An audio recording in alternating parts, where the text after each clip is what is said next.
अभी तो ये मेरे बैकग्राउंड में दिख रही है तस्वीर, लेकिन दिल्ली के लोगों के लिए बहुत आम तस्वीर है। इसी तरह की विजिबिलिटी पूरे सर्दियों में बनी रहेगी। अब धीरे धीरे ये माहौल शुरू हो जाता है। जैसे ही दिवाली के बाद का समय होता है तो पहले पटाखों पर बड़ी बात कही जाती है। पटाखों पर अभी भी रोक लगा रखी है। दिल्ली में आप पटाखे नहीं चला सकते हैं, लेकिन साथ ही साथ में पराली एक आप बहुत सुनते हैं कि पराली की वजह से प्रदूषण होता है दिल्ली में।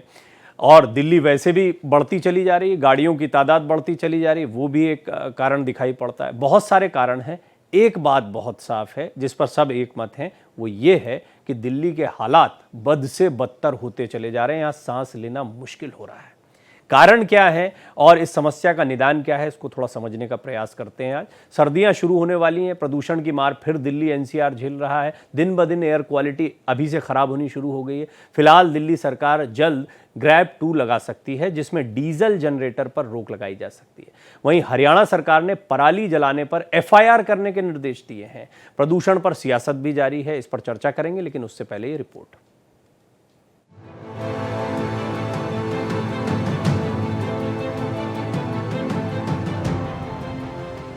दिल्ली में दम घुटता है, फिर दिल्ली गैस चैम्बर बन रही है।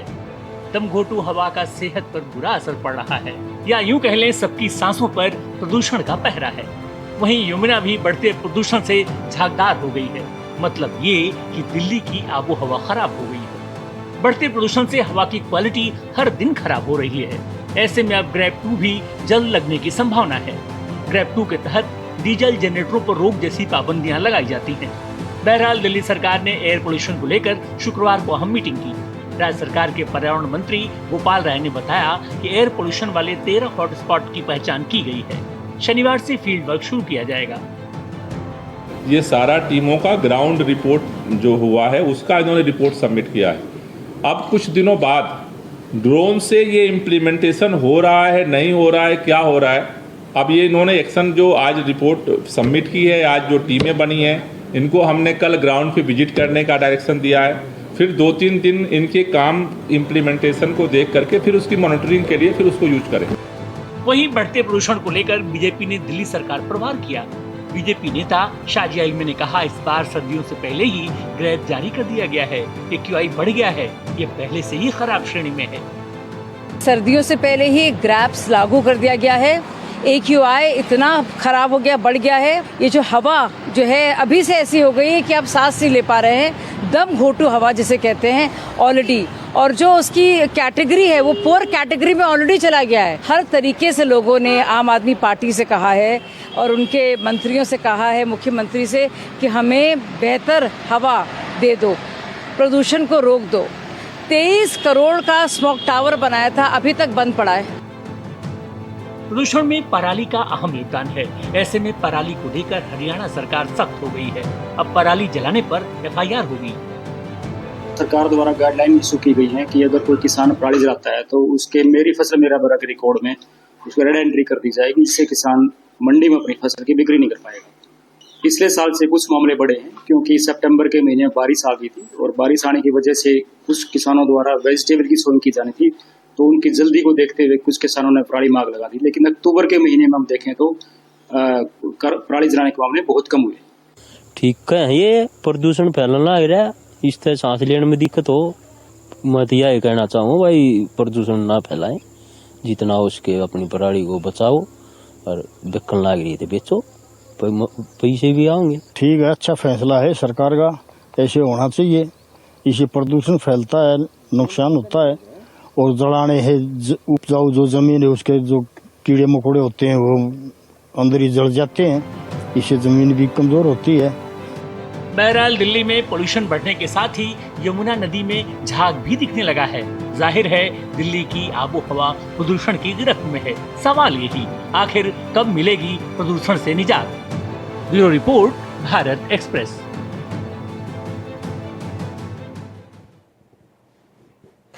देखिए, ऐसा नहीं है कि कोई भी सरकार, कोई भी राजनीतिक दल ये चाहेगा कि प्रदूषण हो। उनके बच्चे भी, राजनेताओं के बच्चे भी इन्हीं शहरों में रह रहे हैं।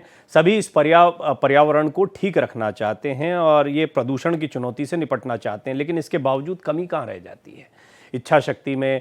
अभी स्मॉग टावर पर आपने शाजिया इल्मी की बात को सुना, भारतीय जनता पार्टी की तरफ से उन्होंने बात रखी कि स्मॉग टावर है, बंद पड़ा हुआ है। बात सही भी है और इस पर बहुत आज से नहीं डिस्कशन चल रहा, पिछली बार भी डिस्कशन चल रहा था।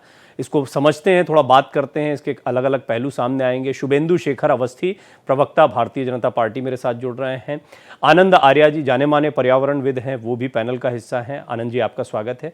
डॉक्टर सौरभ झा इसी तरह पर्यावरणविद हैं जाने माने, उनका भी मैं स्वागत करता हूं। रजनीश कौशिक जी, आम आदमी पार्टी का मत यहां पर रखेंगे। रजनीश जी, आपका भी स्वागत है। शुरुआत में आनंद जी आपसे करना चाहूँगा, मुझे सबसे पहले ये बताएं कि ये दिल्ली में हालात ऐसे बनना अभिशप्त हो चुका है, कुछ ऐसी भौगोलिक स्थिति बन गई कि ये तो होगा ही, क्योंकि हर बार प्रयास, राजनीति, बयानबाजी, ये सब कुछ होता है, अल्टीमेटली हालात जस के तस बने रहते हैं। असली रीजन क्या है? देखिए, जहां तक कि दिल्ली का सवाल है, वो तो ये इस समय का एक मीटरोलॉजिकल आपके फैक्टर्स ऐसे हैं कि जिसकी वजह से हवा बंद होती है, टेम्परेचर रात का गिरता है, दिन का बढ़ता है, तो जो आपके जितने भी पोल्यूटेंट्स हैं वो डिस्पर्स नहीं हो पाते।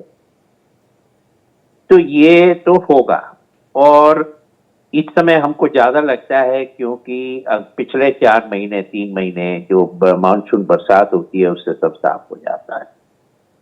पर सबसे बड़ी प्रॉब्लम यह है कि हम, पॉइंट नंबर 1 तो देखिए, हमको पता है कि पोल्यूशन कहाँ से पैदा होता है, उसकी क्वांटिटी कितनी है, ये सब हमें पता है।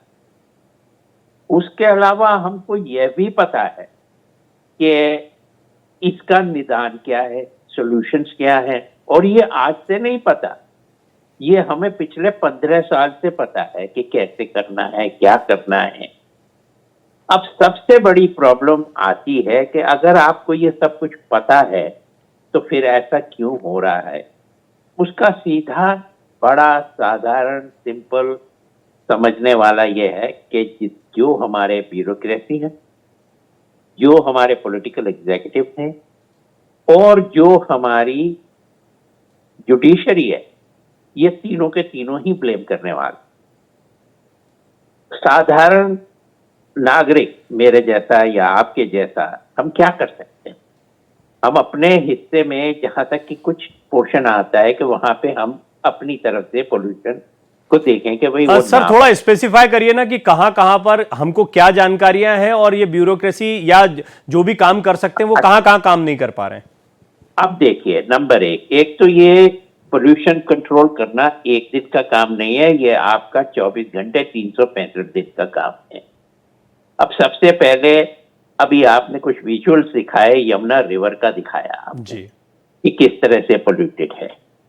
अब मैं सीधा दिल्ली गवर्नमेंट से पूछना चाहता हूं, क्योंकि 2015 जनवरी में एनजीटी ने मैली से निर्मल यमुना का एक जजमेंट दिया था, और जिसमें उन्होंने A to Z के आपको क्या करना है, वो कौन करेगा, उसके लिए फंडिंग कहां से आई थी, ये सब लिख के दिया था, और उसकी टाइम शेड्यूल थी सितंबर 2017 तक। अब ये काम नहीं किया, इसकी जिम्मेदारी किसके पास है? ये 100% ये जिम्मेदारी है दिल्ली सरकार की, क्योंकि जो सेंट्रल गवर्नमेंट है वो फंड दे चुकी है, और आज से नहीं, ये फंड जो हैं वो 2017 तक दे दिए गए थे। 2016 में मैं एक मीटिंग में था जहां पे ये कंफर्म हो गया कि जहां चेयरमैन के सामने ये कमिटमेंट दे दी गई थी कि सारे पैसे मिल गए। अब अगर कोई आदमी काम नहीं करता तो उसका तो निदान एक ही है कि जब आपकी जिम्मेदारी है, जो आप नहीं करते, तो उसके लिए आपको पनिशमेंट मिलनी चाहिए। अब वो पनिशमेंट उनको मिली नहीं। एनजीटी का जो जजमेंट है, अगर आप कंप्लाई नहीं कर रहे हैं तो ये एनजीटी की मॉरल रिस्पॉन्सिबिलिटी है कि उन्हें स्वतः ही इसका संज्ञान लेना चाहिए। और जानते हैं, मुझे मालूम है कि वो ले रहे हैं, पर इतने हाथ बंधे हुए हैं या इच्छा शक्ति नहीं है कि आप किसी को पनिश नहीं कर सकते। दूसरा, दिल्ली के अंदर आपको पब्लिक ट्रांसपोर्ट को सशक्त करना, जिसकी वजह से जो व्हीकुलर पोल्यूशन होता है हमारा, हम उसको कम कर सकें। जी मेट्रो चली, बहुत अच्छा, 70 लाख के करीब आपके आदमी हर दिन आपके मेट्रो पे चढ़ते हैं। अगर वो ना होता तो सोचिए मैं आपका ये क्या रीजन हाल सर होता। मैं बाकी मेहमानों को भी अब शामिल कर लेता हूँ। ये रीजंस आपसे डिटेल में समझूंगा मैं, ये बहुत इंपॉर्टेंट है ये वाला पॉइंट, इसको मैं डिटेल में आपसे समझूंगा। लेकिन कौशिक साहब, मैं तो पहले तो आपका ये साहस है कि इस विषय पर आपको बोलना, क्योंकि बहुत सारे सवाल आप लोगों से होंगे। आम आदमी पार्टी सरकार जो है, पहला तो सवाल रख दिया आपने, देखा कि इतने जाने माने पर्यावरणविद हैं आनंद आर्या साहब, किसी पॉलिटिकल इंक्लिनेशन के बिना उन्होंने इस बात को रखा कि आपने नदी साफ करने की बात कही, बहुत बार बार दावे किए, दूसरी बार भी आपको मौका मिला, तीसरी बार भी आप ताल ठोकेंगे, लेकिन वो दिखाई नहीं देता जमीन पर। आपने बातें तो बड़ी बड़ी कर दी, ना तो नदी साफ हुई और ना ही एयर पॉल्यूशन पर कोई बहुत बड़े कदम उठाए जा सके। जी देखिए, दिल्ली में पर्यावरण को शुद्ध करने के लिए दिल्ली सरकार ने पिछले 10 वर्षों में बहुत विस्तार लेवल पे काम किए हैं।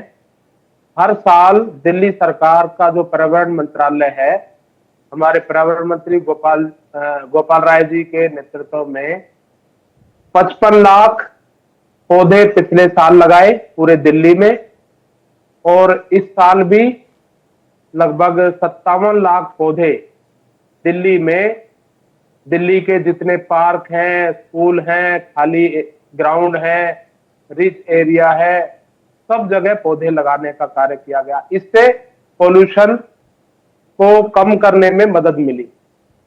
इसके अलावा दिल्ली सरकार ने जितने दिल्ली में जो एग्रीकल्चर लैंड है, हालांकि कम है, लेकिन नजफगढ़ का जो इलाका है वहां पर अभी भी खेती होती है, तो वहां जो लोग धान की फसल उगाते हैं वो पराली को जलाए ना, इसलिए दिल्ली सरकार उन किसानों की जो बची हुई पराली है, धान की फसल, तो वो अपने घर ले जाते हैं, उसको खेत में ही कंज्यूम करने के लिए।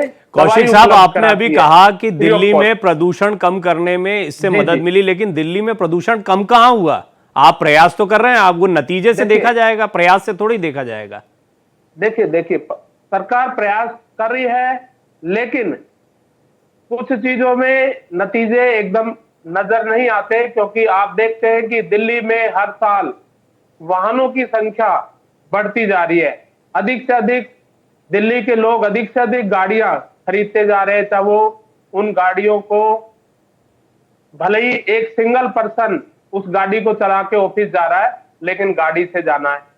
तो ऐसी कुछ चीजें हैं, कुछ दिक्कतें हैं जिनकी वजह से पोल्यूशन कंट्रोल नहीं हो रहा, क्योंकि सड़कों पर गाड़ियां चलने से बहुत अधिक पोल्यूशन होता है। हालांकि दिल्ली सरकार ने, पहले आप देखते थे कि डीजल से चलने वाली बसें दिल्ली में चलती थी, वो सारी बसें बंद हो गई, सीएनजी बसें आ गई, और अब सीएनजी से भी बिजली से चलने वाली बसें, सीएनजी को भी छोड़कर बिजली से चलने वाली बसें दिल्ली सरकार ठीक है, आप वो चीजें बता रहे हैं जो प्रयास किए गए हैं। हालांकि मेरा सवाल ये बरकरार रहेगा, फिर हालात क्यों नहीं। डॉक्टर सौरभ, ये मैंने शुरुआत में ये कमेंट किया था कि हम सब जानते हैं कोई राजनीतिक दिल नहीं चाहेगा कि दिल्ली हो, कोई भी शहर हो, वो प्रदूषण में जाए। जो भी सरकार होगी प्रयास करेगी, पर प्रयासों और नतीजों के बीच में गैप कहां पर है, क्या कमियां हैं? डॉक्टर सौरभ। हेलो जी, अभी जैसे आनंद आर्या सर कुछ विषयों को लेके यहाँ पे पैनल में बता रहे थे, जो दिल्ली सरकार और कुछ पॉलिटिकल और ब्यूरोक्रेटिक्स प्रॉब्लम्स की वजह से ये प्रॉब्लम चलती आ रही है। ये सारी प्रॉब्लम तो हर समय और समय के साथ चलती रहती है, बट प्रॉब्लम सबसे बड़ी है कार्बन इमिशन। जो कार्बन इमिशन के वजह से एक मेजर चैलेंज आज के टाइम में, जैसे कि आज का भी AQI इंडेक्स जो है 300 के पार पहुंच चुका है। आने वाले टाइम में जैसे जैसे दिवाली और जो फेस्टिवल का समय आगे आएगा, तो और भी AQI का लेवल बढ़ता चले जाएगा, और जिसका दुष्प्रभाव यहाँ के एयर क्वालिटी इंडेक्स पे पड़ता है। इसका मेन वजह यह भी है, जो आज जो 2-3 साल में जिस तरह से लोग अपने लोकल ट्रांसपोर्टेशन को छोड़ के पब्लिक ट्रांसपोर्टेशन को छोड़ के और अपनी गाड़ियां यूज करने लगे हैं। और इसके साथ साथ गवर्नमेंट जो है इस सब चीज़ों पे मतलब कोई लिमिटेशंस नहीं लगा रही है, क्योंकि जब तक पब्लिक ट्रांसपोर्टेशन का यूज नहीं किया जाएगा मैक्सिमम, तो एयर क्वालिटी इंडेक्स को कंट्रोल करना बहुत ही चैलेंजिंग सिचुएशन होगा आने वाले टाइम में दिल्ली एनसीआर में जी। और साथ साथ मेरा एक और भी सुझाव ये रहेगा, क्योंकि दिल्ली के अंदर लगभग 5-6 अच्छे विश्वविद्यालय और टेक्नोलॉजी से रिलेटेड आईआईटी दिल्ली ऑलरेडी इस सब एरिया में काम कर रही है। वो ऑलरेडी ठीक है, फिर भी मुझे ऐसा लगता है कि इसमें राजनीति से ऊपर उठकर सभी को काम करना पड़ेगा। जैसा आर्या सर ने बताया कि हम जानते हैं कारण क्या है, हम जानते हैं इस परेशानी से कैसे निपटा जा सकता है, लेकिन हम उस दिशा में बढ़ नहीं पा रहे हैं। तो ये रुका कहाँ पर है? और जैसा कि कौशिक साहब ने बताया कि ये प्रयास किए गए, और भी प्रयास वो बताना चाह रहे थे, वो भी सुन लेंगे, लेकिन ये सारे प्रयास करने के बावजूद नतीजे क्यों नहीं है हमारे पास? तो रजनीश कौशिक जी, एक सवाल जो उठा था, मैं जब तक बाकी के मेहमान जुड़ते हैं वो थोड़ा सा मुझे बता दीजिए कि नदी की साफ सफाई पर एक प्रश्न चिन्ह लगाया गया और ये कहा गया कि नदियों की सफाई करने में ही अभी तक कामयाब नहीं हो पाए। दूसरा ये है कि आप प्रयासों की बात कर रहे हैं, पराली जलाने पर रोक, या फिर आपने किस तरह से धान के किसानों का धान लेना, ये सब प्रयास हैं। एक दिन एक गाड़ी चलाना, एक नंबर की गाड़ी चलाना, एक दिन दूसरे नंबर, ये भी प्रयास हमने देखा, प्रयोग सारे किए जा रहे हैं। नतीजे का क्या करेंगे? जी देखिए, जहां तक यमुना नदी की सफाई की बात आप कर रहे हैं, यमुना नदी साफ करने के लिए बहुत समय चाहिए और दिल्ली सरकार उस दिशा में प्रयास गंभीरता से कर रही है। क्या प्रयास कर रही है वो मैं आपको बता रहा हूं। दिल्ली जल बोर्ड ने जितने भी गंदे नाले यमुना में गिरते थे, अभी भी गिरते हैं, लेकिन पहले क्या था कि वो सारा गंद यमुना में जाके मिल जाता था। अब दिल्ली सरकार ने क्षेत्र में ही, यानी यमुना में गिरने से पहले ही, उस गंदे नाले के पानी को, शील्ड को साफ करने के लिए वाटर ट्रीटमेंट प्लांट दिल्ली में जगह जगह लगाए हैं। वहां उस पानी को साफ किया जाता है और जो उसमें से गंद है उसे अलग, आप मुझे प्रक्रिया बता रहे हैं। देखिए, मैं पानी की सफाई और मैं खुद विज्ञान का विद्यार्थी हूं, मैं प्रक्रियाएं जानता हूं, बहुत सारे लोग हैं वो भी काफी रिसर्च करते हैं। मेरा सवाल ये नहीं है कौशिक साहब, आप बार बार ये प्रक्रियाओं पर, आपको लगता है नतीजे अपेक्षित आ रहे हैं? आपको लगता है दिल्ली में पॉल्यूशन खत्म हो गया है या कम हो रहा है? देखिए, हम ये नहीं कह रहे कि दिल्ली में पॉल्यूशन खत्म हो गया, कम हो गया। दिल्ली में पॉल्यूशन खत्म नहीं हुआ। और इन दिनों में, खासतौर से अक्टूबर, नवंबर, दिसंबर, इन 3 महीनों में पॉल्यूशन अत्यधिक हर साल बढ़ जाता है। और इसकी मुख्य वजह क्या है? इसकी मुख्य वजह यह है कि हरियाणा और पंजाब से और उत्तर प्रदेश से पराली जलाने के कारण से जो धुआं प्रवाहित होता है हवा के द्वारा, ठीक है, आपने एक पॉइंट दे दिया है, इस पर मैं बात करूंगा थोड़ा, क्योंकि हमारे साथ पर्यावरणविद और विशेषज्ञ भी बैठे हुए हैं, उनसे भी समझेंगे कि पराली को कितना डिस्क्रेडिट करना चाहिए इस चीज के लिए। लेकिन अवस्थी जी, अगर आप मुझे अब सुन पा रहे हैं, तो मैंने पहले भी आपसे सवाल किया था, शायद आप कनेक्टेड नहीं थे तब, लेकिन अवस्थी जी मुझे बताएं कि आप लोगों की राय क्या है राजनीति से ऊपर उठकर कि दिल्ली में इस समस्या का समाधान निकल पाए, चाहे वो केंद्र और राज्य सरकार के सहयोग से हो। राज्य सरकार से भी अपेक्षाएं हैं, तो जिस मॉनिटरिंग की बात, एनजीटी की भूमिका की बात आर्या सर कर रहे थे, उसको आप कैसे देखते हैं? तो मतलब समाधान निकलना चाहिए, इसका राजनीतिक बयानबाजी तो होती रहेगी। मैं बिल्कुल बिना शब्दों को, राजनीतिक शब्दों को प्रयोग किए हुए आपको बताना चाहता हूं कि जैसा आनंद आर्या जी ने कहा था, दिल्ली की इस समस्या को खत्म करने के लिए जो केंद्र सरकार ने दिल्ली को फंड दिया, जो इतनी रिक्वायरमेंट थी उससे लगभग 13% ज्यादा फंड से दिया गया यमुना नदी को साफ करने के लिए, दिल्ली की पोल्यूशन को ठीक करने के लिए, फिर भी दिल्ली की सरकार ने नहीं किया। अब यदि जिसको इम्प्लीमेंट यमुना नदी को साफ नहीं की है, या फिर इसके अतिरिक्त बहुत सी समस्याएं हैं जो दिल्ली सरकार को करना चाहिए। अब एक बहुत छोटी सी बात बता रहा हूं, मेरी आवाज आ रही है आपको? हाँ, आ रही है आपकी आवाज, बोलिए। हेलो, मेरी आवाज आ रही है आपको? आ रही है अवस्थी जी, बोलिए, अपनी बात बोलिए पूरी। हाँ, जो 2.5 पीएम का जो कण है वो धूल से आ रहा है। और दिल्ली की पूरी सड़क, दिल्ली की सभी सड़कों में इतने गड्ढे हैं, इसके कारण ट्रैफिक रुका हुआ है और जो डस्ट है वो हवा में है। रोड को ही ठीक कर लें तो 2.5 mm जो पीएम का पार्टिकल्स है वो कम हो, टूटी हुई है। ठीक, जाम भी लग रहा है। दो पॉइंट है, अभी नेटवर्क का कुछ इशू आ रहा है, आपकी आवाज कट कट के हमको मिल रही है, लेकिन 2 पॉइंट आपके मुझे समझ में आ रहे हैं कि एक तो केंद्र सरकार ने मदद दी, जितनी मांग रहे थे उससे ज्यादा मदद दी। दूसरा, जो बेसिक चीजों पर काम करना है, जैसे सड़क के गड्ढों पर काम करना है ताकि धूल के कण कम उड़े, ये कुछ आपने 2 महत्वपूर्ण बिंदु बताए हैं। आर्या सर, मैं आप सबसे एक तो निवेदन करूंगा कि बड़ा छोटा सा ब्रेक्स रहते हैं तो आप लोग अपनी जगह पर बने रहें, क्योंकि सवाल का जो है वो पूरा विषयांतर हो जाता है। आर्या सर, मैं आपसे ये जानना चाह रहा था उस समय पर कि क्या आपको लगता है कि पराली को डिस्क्रेडिट किया जाता है, या और अभी आपने देखा सड़क के गड्ढों की बात अवस्थी जी ने, भारतीय जनता पार्टी प्रवक्ता ने कही, और भी ऐसी बात, एग्जैक्ट कारण क्या, या मौसम, जैसा मैं पहले कह रहा था कि इस मौसम में होता है, जो कौशिक जी का कहना है बढ़ ही जाता है, तो असली वजह क्या है ये, या हम ऐसा माने कि नहीं दिल्ली में सर्दियों में ऐसा होगा ही, या जो एग्जैक्ट कारण है उसको कैसे आप चिन्हित करेंगे? नहीं, मैं इस चीज को बिल्कुल नहीं मानता कि दिल्ली के अंदर सर्दी के टाइम में ये पोल्यूशन होगा ही होगा। देखिए, जो मीटियोलॉजिकल कंडीशन है उनका हम कुछ नहीं कर सकते, क्योंकि हम जहां सिचुएटेड है वहां सिचुएटेड है। ये सिर्फ घुमाने फिराने वाली बातें हैं। जो देखिए, अब जैसे 4-5 मेन सोर्सेस में आपको बताता हूँ पोल्यूशन का। सबसे पहला है आपका व्हीकुलर पोल्यूशन, आपका है डस्ट पोल्यूशन, जो आपका कंस्ट्रक्शन होती है, फिर उसकी जो वेस्टेज होती है उसको डिस्पोजल का है, और तीसरा आपका है जैसे यमुना के अंदर, यमुना की वजह से जो पोल्यूटेंट्स खड़े होते हैं वहां पे, एक वो है, और चौथा है आपके जितने कूड़े के ढेर हैं उनमें से जो गैसेस वगैरह निकलती हैं वो निकलती हैं। अब इनमें से सिर्फ पराली एक ऐसी चीज है इन 4 के अलावा।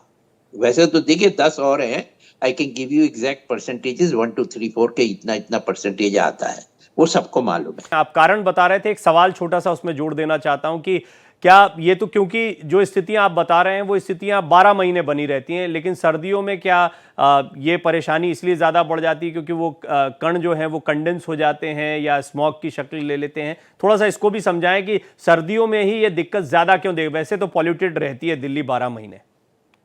देखिए, ऐसा है, हमको जो AQI की जो स्टैंडर्ड है वो 0 से 50 के बीच में रहना चाहिए। दैट्स सेफ, जिसको हम कहेंगे हवा स्वस्थ है या ठीक है, क्योंकि मैंने देखा बहुत सारे देशों में 2, 4, 5, 10 AQI है। अब यहाँ पे इस पीरियड में, क्योंकि एक तो हवा नहीं चलती है, इसलिए जो पोल्यूटेंट है वो डिस्पर्स नहीं होता। पर सवाल ये है कि अगर वो वहां पे पोल्यूटेंट इतना नहीं है कि आपका AQI, छोड़ दीजिए आप 1 मिनट को पराली, फिर भी आपका AQI 400, 500, 600 तक पहुंच जाता है, उसके पर 200 AQI आपके पॉइंट जो हैं वो पराली के जड़ जाते हैं। तो ये काम जो है ये 12 महीने होना है, और इसके ऊपर सब कुछ पता है कि कैसे करना है, पोल्यूट कितना करना है हमको, और उसकी जिम्मेदारी किसकी है। जैसे मैंने आपको कहा कि जैसे आपको अगर आपको व्हीकुलर पोल्यूशन कम करना है तो आपको ट्रांसपोर्टेशन सिस्टम दुरुस्त करना होगा, मेट्रो चलिए। अगर आप बजे आज 10,000 की जगह 15,000 या 20,000 बसें चला दें, तो मुझे बताइए कौन है जो अपना स्कूटर निकालेगा या मोटरसाइकिल निकालेगा या गाड़ी निकालेगा, क्योंकि अगर उसको आधा किलोमीटर के अंदर उसे बस मिल जाती है और एफिशिएंटली वो वहां पहुंच जाता है तो नेचुरली उतना कम हो जाएगा। अब इसके ऊपर जब तक काम नहीं होगा, अब सुप्रीम कोर्ट का ऑर्डर है 2010 का, आज 15 साल हो गए, 14 साल हो गए, आप 10-11,000 बसें नहीं ऐड कर सकते? ये कौन सा गवर्नेंस का सिस्टम है? दैट मीन्स के जो आपको काम करना चाहिए वो आप कर नहीं रहे। ऐसा नहीं है दिल्ली गवर्नमेंट बोलती है कि हमारे पास पैसा है, और NGT ने एक एनवायरनमेंट सेस लगाया कि जो भी ट्रक अंदर घुसता है वो उससे आप पहले पैसा ले लेते हैं। वो पैसा आपको सिर्फ पोल्यूशन कंट्रोल करने के लिए ही है, आप उससे बसें खरीद सकते हैं। अच्छा, अब आप ये बताइए कि दिल्ली की सड़कें क्यों खराब हैं, उससे डेफिनेटली उससे पोल्यूशन बढ़ता है, क्योंकि गाड़ी जाएगी, हवा धूल उड़ेगी। अगर आप यही सड़कें दुरुस्त रखें, और उसके साथ जबकि ये बड़ा क्लियर है कि आपको 12 महीने सड़क साफ रखनी है, आपको मैकेनिकल वैक्यूम क्लीनर्स लगाने हैं वहां पे, पर कहीं दिखते नहीं। आप कभी भी जाइए, कोई दिखते नहीं। झाड़ू से आप सफाई करेंगे तो वो धूल इधर से उठ के उधर चली जाती है। तो जब तक आप इन सब चीजों पे, एक एक चीज पे, छोटी छोटी चीज के ऊपर ध्यान नहीं देंगे तो वेरी ये ट्रू। काम नहीं मैं तो होगा। मतलब आप जब बोल रहे हैं अभी तो मैं मेरे दिमाग में एक एग्जांपल भी आ रहा है। इंदौर को आप देखिए, इंदौर को क्योंकि मैं बड़े करीब से जानता हूं, देखते ही देखते, क्योंकि वहां पर साफ सफाई या धूल को दूर करना और इन छोटी छोटी चीजों पर काम करते हुए उन्होंने बड़े अच्छे नतीजे हासिल कर लिए। अब देखिए, इसी में मैं आपको कहता हूं, जैसे दिल्ली के अंदर कंस्ट्रक्शन हो रही है, सारी दिल्ली में हो रही है, अगर वहां पे जो हमारे कंस्ट्रक्शन के और डिस्पोजल के, जो वेस्ट डिस्पोजल के नियम है, उनको सख्ती से लगाइए। अगर देखिए, हमारे पर लॉ है, और मैं कहता हूं कि अच्छे, मान लीजिए कि हमारे लॉ अच्छे नहीं है, जो भी है, मैं कहता हूं गुड, बैड और इंडिफरेंट जितने भी आपके पर लॉ है, आप उसको करिए तो सही। आप तो हाथ पे हाथ रख के बैठे हैं। आप मुझे बताइए कि मैं बहुत लोगों से बात कर चुका हूं कि कितने टाइम के अंदर आप सीवेज ट्रीटमेंट प्लांट लगा सकते हैं। अगर मान लिया 42 नाले हैं जो कि यमुना को गंदा करते हैं, उसके ऊपर 42 ही तो लगाने हैं आपको। अगर आपने जो मल्टीनेशनल कंपनियां, वर्ल्ड वाइड कंपनियां हैं जो ये काम करती हैं, उनमें से 10 को लेके सबको 4-4, 5-5 आपने उनको दे दिए, तो कौन से 2 साल लगेंगे कि जिसमें आप ये ट्रीटमेंट प्लांट नहीं लगा सकते। और जो कौशिक साहब बोल रहे थे कि भाई दिल्ली के इस चारों तरफ, एक साइड पे यूपी है, एक साइड पे हरियाणा है, एक साइड पे पंजाब है, नॉर्थ वेस्ट से पंजाब और हरियाणा की हवाएं जरूर आएंगी दिल्ली में, पर यूपी की हवा कैसे आएगी ये मेरे समझ में नहीं आता। वो तो उन्होंने पॉलिटिकल उसमें बोल दिया, क्योंकि पंजाब इनका राज्य है, हरियाणा में भी सरकार है, तो यूपी को उन्होंने ले लिया। मैं कहता हूं ठीक है, अगर आप अपनी AQI जो आज, अभी तो पराली का पूरा इंपैक्ट आपके पास आया नहीं है, नंबर 1, और उसके अलावा जब आपका 400 हो गया, अगर यही 200 हो, और कल को अगर पराली का 100 उसमें ऐड भी कर दिया, तो भी आपका इतना बुरा हाल नहीं होगा। तो ये, और पराली के लिए तो बड़ा सिंपल है। हरियाणा में कल उन्होंने कह दिया कि भाई हम आपसे MSP में धान नहीं खरीदेंगे अगर आप पराली नहीं देंगे, और अगर हम लेंगे तो आपको अगले साल पराली खरीदी नहीं जाएगी। FIR की जाएगी। अब तो ये भी कह दिया सीधे, FIR की जाएगी अगर किसी ने FIR की जाए। अब देखिए, FIR है तो उसके बाद आप देखिए, हमको मैनेजमेंट स्कूल के अंदर बड़ी सिंपल चीज सिखाई जाती थी कि भाई एक तो आपकी पहले रिस्पॉन्सिबिलिटी फिक्स करनी है कि कौन सा काम किसका है, उसके बाद उसकी कि उसने वो काम किया या नहीं किया, इसकी एक अकाउंटेबिलिटी उसके पास होनी चाहिए थी कि अगर उसको 100 गज जमीन साफ करनी थी तो उसने 100 की या नहीं की, और अगर नहीं की तो देयर इज समथिंग नोन जिसको हम कहते हैं पनिशमेंट। जब तक ये पनिशमेंट नहीं मिलेगी, अब यहां पे जहां पनिशमेंट का सवाल आता है, वहां पे 2 चीजें बहुत इंपॉर्टेंट है। नंबर 1, हमारा जो एनवायरनमेंट पोल्यूशन कंट्रोल एक्ट है, बहुत अच्छा एक्ट है, उसके 2 सेक्शन है, 5 और 15।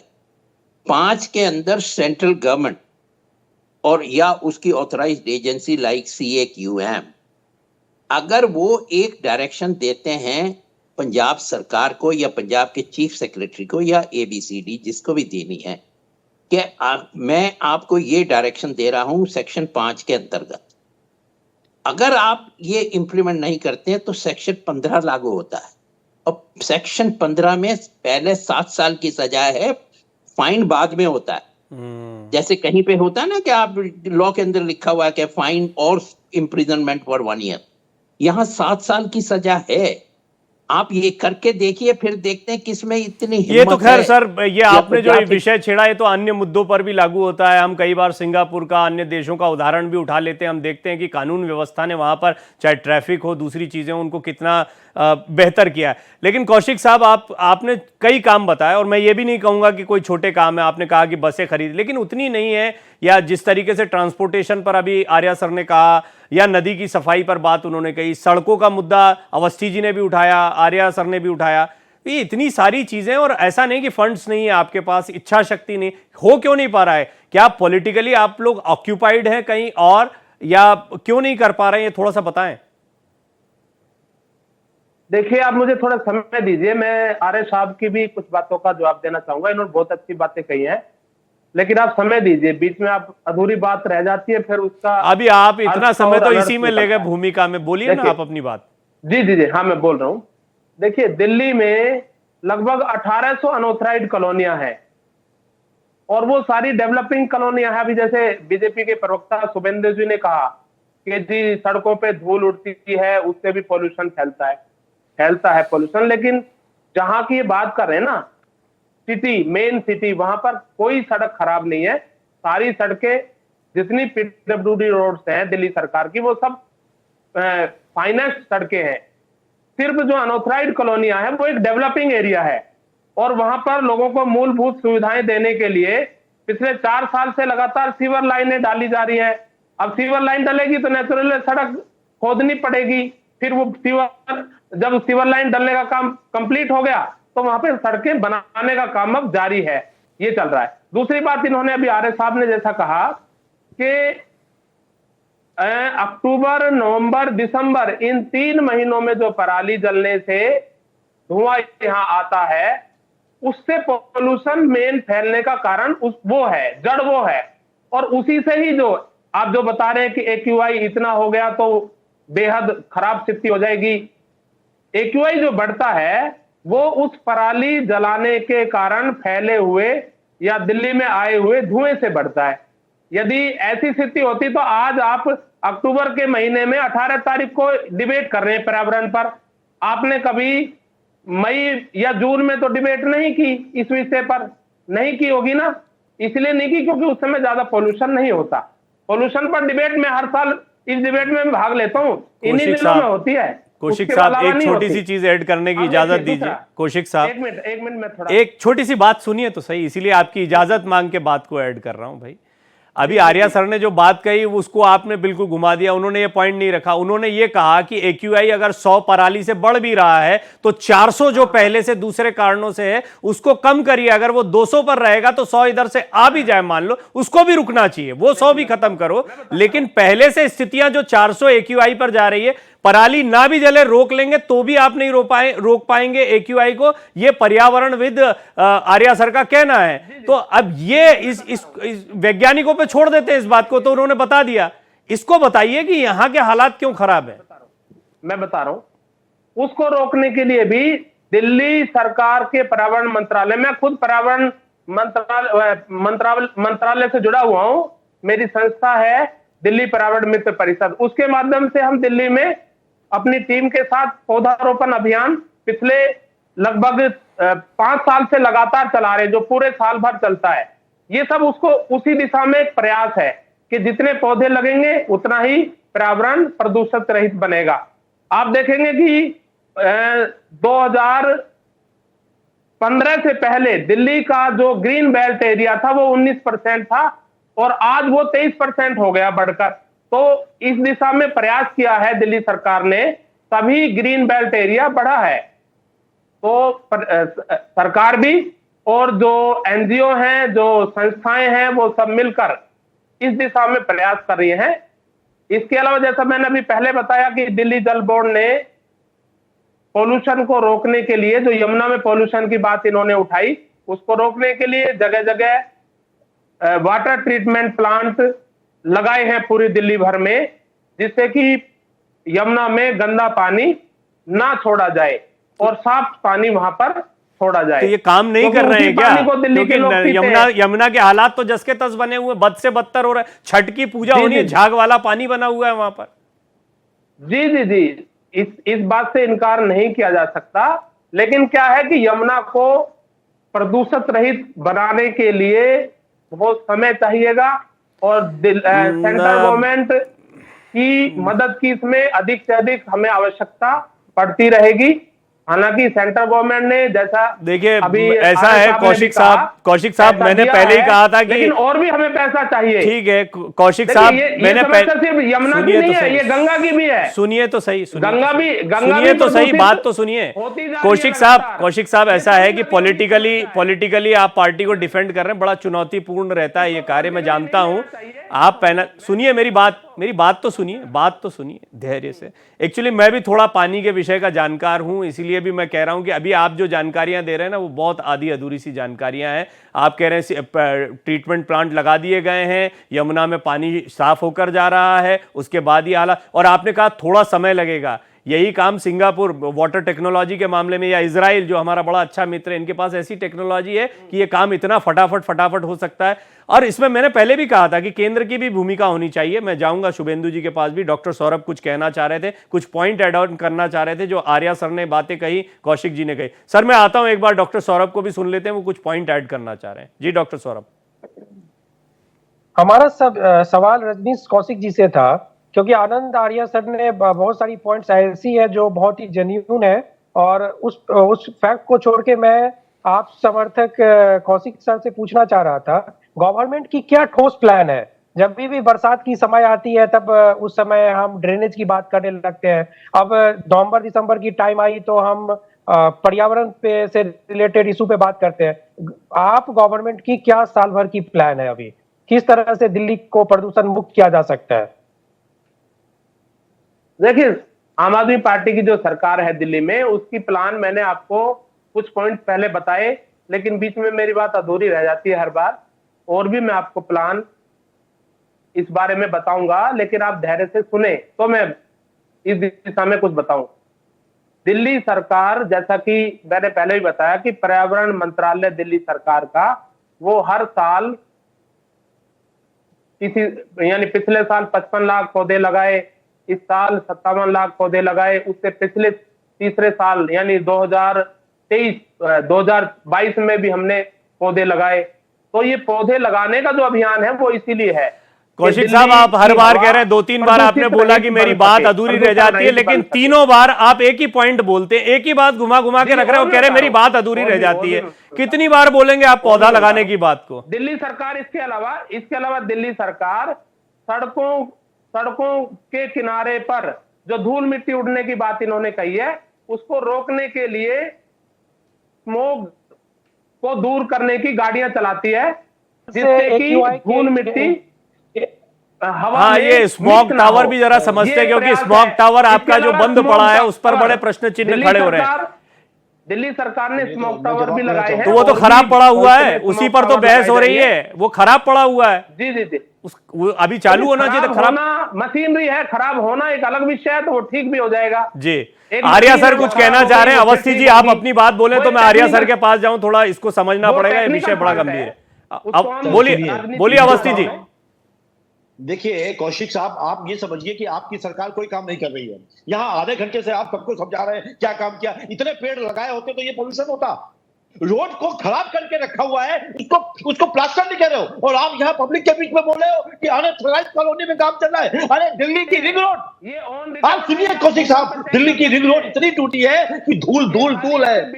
आप पीतमपुरा से चलिए, और पूरा रिंग रोड लगाइए, तो आपको समझ में आएगा गड्ढे कितने होते हैं। यहाँ बैठ के झूठ बोलना और झूठ बोल के निकल जाना आपका काम है। सुनिए कौशिक की राजनीति, एक बार सुनना भी सीखिए। आधे घंटे से सुन रहा हूं आपको। इतने पेड़ लगाए तो पेड़ दिखते कहाँ हैं? कहीं नहीं लगाया, खाली कागजों पे काम करते हो आप।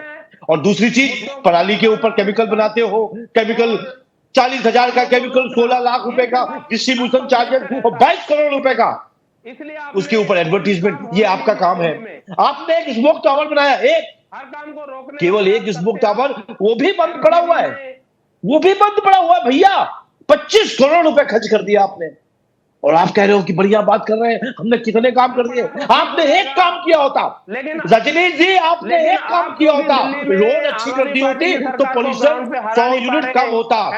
सुधारने के लिए सरकार आ गई, हम यहाँ बैठे एमसीडी में भी आपने 2 साल हो गए, आपने स्टैंडिंग कमेटी बनने नहीं दी, क्योंकि आप आप लोगों को झूठ बोलना और झूठ बोल के निकल जाना आपके प्रवक्ता और नेताओं का काम है। खाली कागजों पे काम करते हो।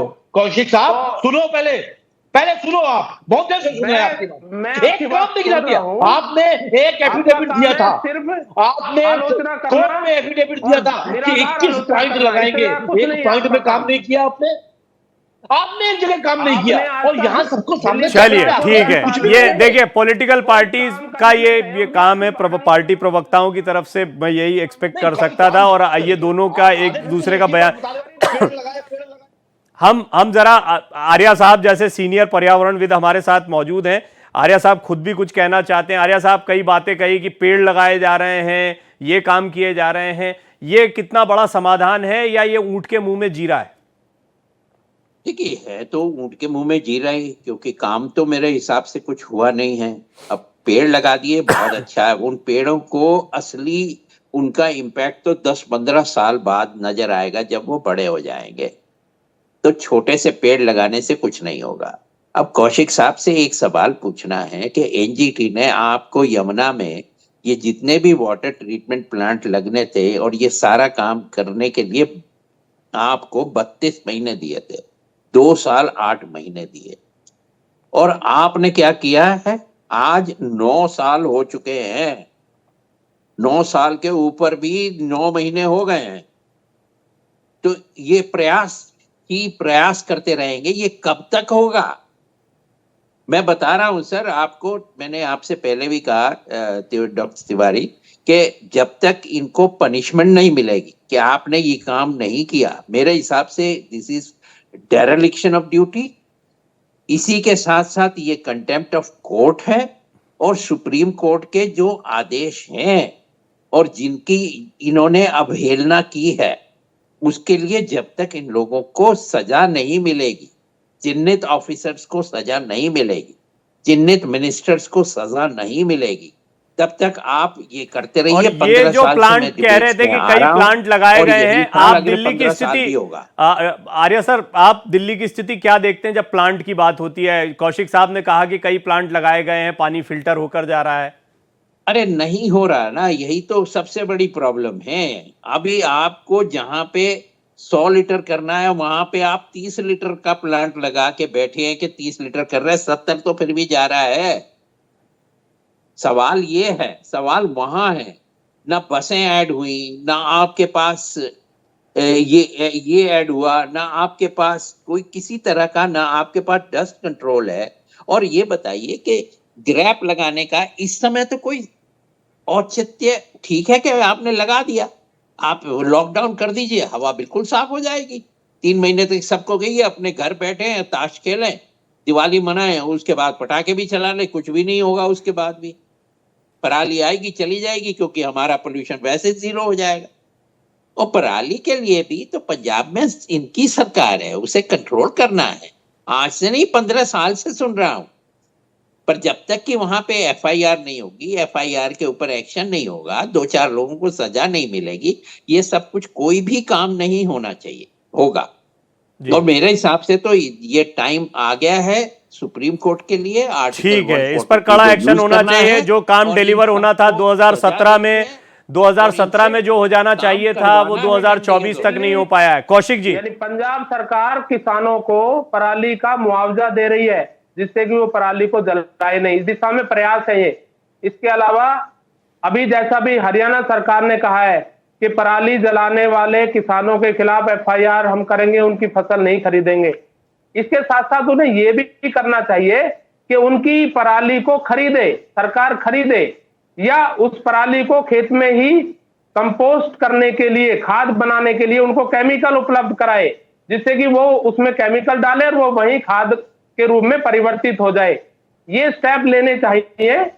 तो पंजाब सरकार ये स्टेप ले रही है, लेकिन ये रातों रात सारी चीजें नहीं होनी, इसमें समय लगेगा, क्योंकि जो इतने वर्षों की समस्या है वो एक आध दिन में हल होने वाली नहीं है, उसमें समय लगेगा। 70% तो हमारी जान लेने के लिए बहुत है। सवाल ये है कि आप उसे जब तक 100% उसको कंप्लेंट तो क्या करेंगे ये नहीं करेंगे, इसको तो खरीदना ही होता है। 3 साल से 2 साल से तो मशीन खरीदी दिल्ली को साफ करने के लिए। आपने किया क्या?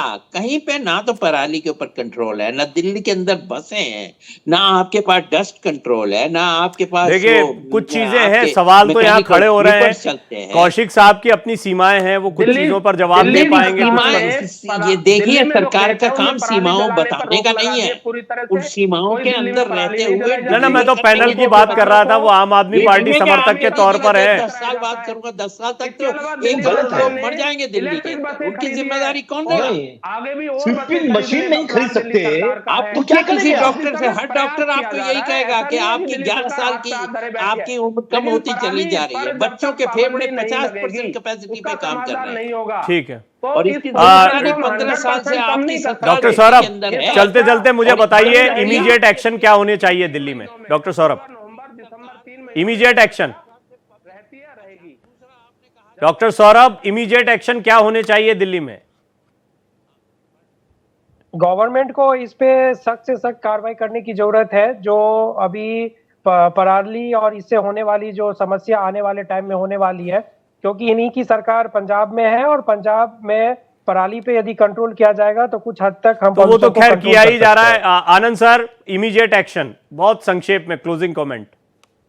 सिंपली है कि 3 आदमियों को पकड़ के तिहाड़ जेल की हवा खिलाइए, एनजीटी इनको कंटेम्प्ट के अंदर इनको जेल में भेजे, सुप्रीम कोर्ट इनको जेल में भेजे। अदर देन दैट मेरे को कोई सोल्यूशन नजर नहीं आती, क्योंकि 15 साल से इन्हीं के यही इनके वादे सुनता रहा हूं। ये प्रयास हो रहा है, ये हो रहा है, वो हो रहा है, हम ये कर रहे हैं, वो कर रहे हैं। तो ओवरऑल में इसको ऐसे, जी अवस्थी जी आप भी बोलें, चल क्लोजिंग कमेंट। मैं कहता हूं कि खाली 500, रजनीश जी 500 स्वीपिंग मशीन खरीद लो मैकेनिकल, आपकी आधी प्रॉब्लम खत्म हो जाएगी। वो भी नहीं कर सकते क्या? आपने पैसा लिया, कहां गया पैसा? यदि स्वीपिंग मशीन आ जाएंगी तो 500 स्वीपिंग मशीन से ज्यादा खर्चा नहीं आएगा आपको। ठीक है, मुझे ओवरऑल चर्चा में ये समझ में आया कि हमें परेशानी पता है, हमें उसका समाधान पता है, इच्छा शक्ति और टाइमिंग का अभाव है। वो इम्प्लीमेंटेशन में गैप कहां पर आ रहा है, वो इम्प्लीमेंट क्यों नहीं हम उस सख्ती से कर पा रहे हैं। और ये बात रजनीश जी एक बात ठीक कह रहे हैं, रजनीश जी एक बात ठीक कह रहे हैं कि समय लगता है, लेकिन समय 10 साल का भी गुजर गया, उसका भी तो कुछ नतीजा मिलना चाहिए। अब 10 साल में भी अगर हम इमीडिएट पौधे लगाने पर अभी हैं, और पौधे लगाना बहुत जरूरी है, लेकिन उसको बहुत बड़ी तादाद में लगाना पड़ेगा। उसके साथ साथ में जो और दूसरे कारक हैं प्रदूषण के, उनको नियंत्रण करना बहुत आवश्यक है, इमीडिएट कदम, क्योंकि ये लॉन्ग टर्म में हमारी चुनौतियों को लगातार बढ़ाते चला जा रहा है। ये चर्चा बड़ी गंभीर है और ये इसको और लंबा ले जाया जा सकता था, लेकिन समय इतना ही था। बहुत बहुत धन्यवाद आनंद सर आपका, शुभेंदु जी आपका धन्यवाद, रजनीश जी आपका धन्यवाद, डॉक्टर सौरभ आपका भी बहुत बहुत धन्यवाद। भारत का सवाल में इतना ही।